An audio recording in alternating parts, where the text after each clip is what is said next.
ফকির, এই জাকাতের টাকা কি ইসলাম ধর্ম প্রচারের কাজে ব্যবহার করা যায়? আর এটা কি সেই ক্যাটাগরিতে পড়বে যেটাকে বলা হয় জিহাদ ফি সাবিলিল্লাহ?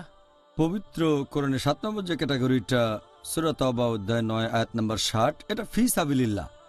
জিহাদ ফি সাবিলিল্লাহ হচ্ছে ফি সাবিলিল্লাহর একটা ক্যাটাগরি। ফি সাবিলিল্লাহ মানে আল্লাহ সুবহানাহু ওয়া তাআলার পথে, জিহাদ ফি সাবিলিল্লাহ মানে আল্লাহ সুবহানাহু ওয়া তাআলার পথে সংগ্রাম করা।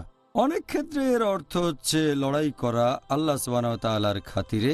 তাহলে জাকাতের টাকা দিয়ে তাকে বেতন দেয়া যায় যে আল্লাহ সুবহানাহু ওয়া তাআলার খাতিরে লড়াই করছে। এই টাকা দিয়ে অস্ত্র কেনা যায় যদি মুসলিমদের রক্ষা করতে যুদ্ধ করে থাকে। সামগ্রিকভাবে জিহাদ ফি সাবিলিল্লাহ মানে আল্লাহ তাআলার পথে সংগ্রাম করা, যে কোনো কিছু। তবে কোরআনে যে ক্যাটাগরি আছে সেটা ফি সাবিলিল্লাহ মানে আল্লাহ সুবহানাহু ওয়া তাআলার পথে। আর অবশ্যই এই ক্যাটাগরি অনুযায়ী ইসলাম প্রচারে জাকাতের টাকা ব্যবহার করা যায়। যেমন ধরেন, এটা দিয়ে ইসলামী সাহিত্যের বই বিলি করা যেতে পারে, অথবা এই টাকা দিয়ে ইসলামিক কনফারেন্সের আয়োজন করা যেতে পারে যাতে করে মানুষ আল্লাহর কাছাকাছি আসতে পারে। এই ক্যাটাগরিতে আরও আছে মুআল্লাফাতুল কুলুব, যাদের হৃদয় ইসলাম ধর্মের প্রতি আকৃষ্ট। এছাড়া জাকাতের টাকায় ধর্মপ্রচার করা যায়, যেমন স্যাটেলাইট চ্যানেলে ইসলামী অনুষ্ঠান প্রচার করা।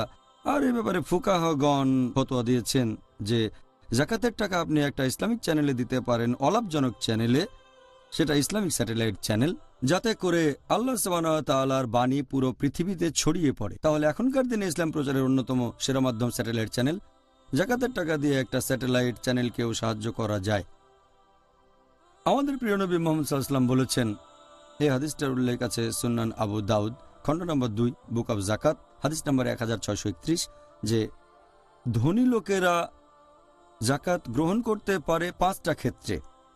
1 নম্বর হচ্ছে জিহাদ ফি সাবিলিল্লাহ, 2 নম্বর সে যদি জাকাতের তহবিলটা তদারকি করে, 3 নম্বর সে যদি দেনার মধ্যে থাকে, 4 নম্বর সে জাকাতের টাকা দিয়ে কোনো কিছু কিনবে, গরিব লোকের কাছ থেকে জাকাত পাবে সেই গরিব লোক, এবং 5 নম্বর যদি তার কোনো গরিব প্রতিবেশী জাকাতের টাকা পায় আর সেই টাকা দিয়ে খাবার কিনে ধনী লোককে খাবারটা দিয়ে দেয়, যদিও এটা জাকাতের টাকা তারপরে সেটা নেওয়া যায়। এই 5টার কথা বলা আছে।